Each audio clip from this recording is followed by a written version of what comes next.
Anupama serial से related update लेकर आ चुके हैं हम आपके बीच में। अनुपमा सीरियल में एक स्टोरी स्टार्ट हुई थी डांस कंपटीशन के बाद में, और स्टोरी को नाम दिया गया था कि देविका के लिए वो जर्नी तैयार कर रही है अनुपमा। लेकिन वो जर्नी कब देविका से हटकर अनुपमा की जर्नी हो गई, ये बहुत बखूबी तरीके से मेकर्स ने आपके सामने दिखाया ये चीज़। हालांकि उस जर्नी में घूमना कम हुआ और लोगों के जान पे आफत ज़्यादा आई, ये भी आपने देखा। तो वहीं पे हमने ये भी देखा किस तरीके से उस जर्नी को ख़त्म होते हुए पुराने एपिसोड में, और पुराने एपिसोड के बाद रिसेंट एपिसोड में हमने वो भी देखा है कि किस तरीके से राही और अनुपमा एक दूसरे के साथ सब कुछ भुलाकर एक नई जर्नी स्टार्ट करने को तैयार है। तो एक नई जर्नी जहाँ पे राही और जो अनुपमा है वो द्वारका की तरफ निकले, तो वहीं पे हम बात करेंगे इस वीडियो में कि मोरवी गांव के बाद जो अभी अभी खत्म हुआ है, उसके बाद शो में ऐसे 4 चेंजेज या 4 बदलाव या 4 ट्विस्ट और टर्न कौन कौन से आने वाले हैं, इस पे इस वीडियो में हम करेंगे बात। कि मोरवी गाँव तो खत्म हो चुकी है, मोरवी गाँव का उद्देश्य भी खत्म हो चुका है। अब अनुपमा वापस फिर पहुँचेगी अहमदाबाद, और अहमदाबाद में अनुपमा के लिए वो 4 चुनौतियाँ कौन सी होगी और 4 मुश्किलें कौन सी होगी जिससे अनुपमा भिड़ती हुई आपको नजर आएगी। एक एक करके सब पे नजर डालेंगे।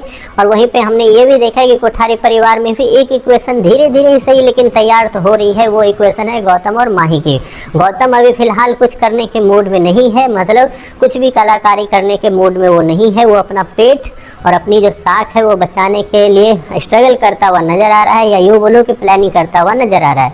और उसमें वो फिर से लास्ट टाइम उसने प्रार्थना को बेवकूफ़ बनाया था, और इस बार वो बेवकूफ़ बनाने वाला है किसे, तो वो माही को। जी हाँ, हमने देखा है कि रिसेंट एपिसोड तो खत्म हुआ। अब बात करते हैं वो 4 जो पॉइंट है उस पर। पहला पॉइंट यही है कि आप अनुपमा जैसे ही 2 सप्ताह के लीप के बाद अहमदाबाद पहुंचेगी, तो सबसे पहले उसे ये चीज़ अब तक पता नहीं है कि ईशानी रिटर्न हो चुकी है। और ईशानी रिटर्न के बाद आपको दिखेगा कि किस तरीके से अनुपमा और ईशानी की जो प्रॉब्लम है वो एक दूसरे से टकराती हुई नजर आएगी, और इसका सॉल्यूशन भी अनुपमा ही निकालेगी, ये आपको ही पता है और शायद सारे ऑडियंस को पता ही होगा। एक कहानी आपको जहाँ ये दिखती हुई नजर आएगी, तो वहीं पे सबसे इंटरेस्टिंग कहानी जो है आपको वो दिखेगी कि अनुपमा का सबसे फेवरेट बच्चा मतलब कि अंश और अनुपमा के बीच में कैसे खटास उत्पन्न होना स्टार्ट होगा। हमने रिसेंट एपिसोड में भी देखा कि समर ने भी जिक्र किया, या यूँ बोलूँ कि समर के मुंह से मेकर्स ने वो पॉइंट आपको दिखाने की कोशिश की जो कि आपको अगले चैप्टर में नजर आएगी। समर ने जिक्र किया कि अंश कैसा है, अंश अगर आपके साथ बदतमीजी भी करे तो उसका कान पकड़ के आप सीधा करना, तो वक्त आ गया है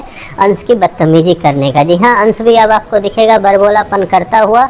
हालांकि उसके मन में कुछ भी ऐसी खटास नहीं है, लेकिन उसका जो एक्शन है वो कहीं ना कहीं गलत होगा अनुपमा के लिए, और इस पर अनुपमा काम करते हुए नजर आएगी। थर्ड जो आपको भी पता है, वो आपको एपिसोड में काफ़ी टाइम मतलब 5-6 एपिसोड से देखने को तो मिल ही रहा है, वो है गौतम और माही का इक्वेशन। गौतम अपनी पूरी कोशिश करेगा, और तमाम कोशिश के बाद भी अगर एक्सेप्टेंस उसको नहीं मिलेगा अगर कोठारी परिवार में, तो उसके बाद उसका नया प्लान जो है वो यही होगा कि क्यों ना इस परिवार के साथ एक नया रिश्ता जोड़ लिया जाए, और वो नया रिश्ता एक साथ 2 परिवार से हो जाएगा। और इसके लिए वो माही को बेवकूफ़ बनाना स्टार्ट करेगा, और माही बेवकूफ़ बनेगी भी। और इसमें आपको दिखेगा कि जल्द प्रार्थना तो साइड लाइन हो चुकी है ऑलरेडी, और प्रार्थना को भी एक तरह से हार्म करने की कोशिश तो की ही जाएगी। लेकिन गौतम का पहला हथियार जो है वो माही पे चलेगा, और उसके बाद माही और गौतम की शादी हो जाएगी, और माही उसके बाद फिर से उसी प्रॉब्लम को फेस करते हुए नजर आएगी जो प्रॉब्लम से कभी प्रार्थना गुजर चुकी है। खैर, थर्ड पॉइंट ये, तो फोर्थ पॉइंट वही माही और गौतम के शादी के बाद एक इक्वेशन जो है वो तैयार होता हुआ नजर आएगा। वो इक्वेशन जो है अनुपमा और राही का होगा।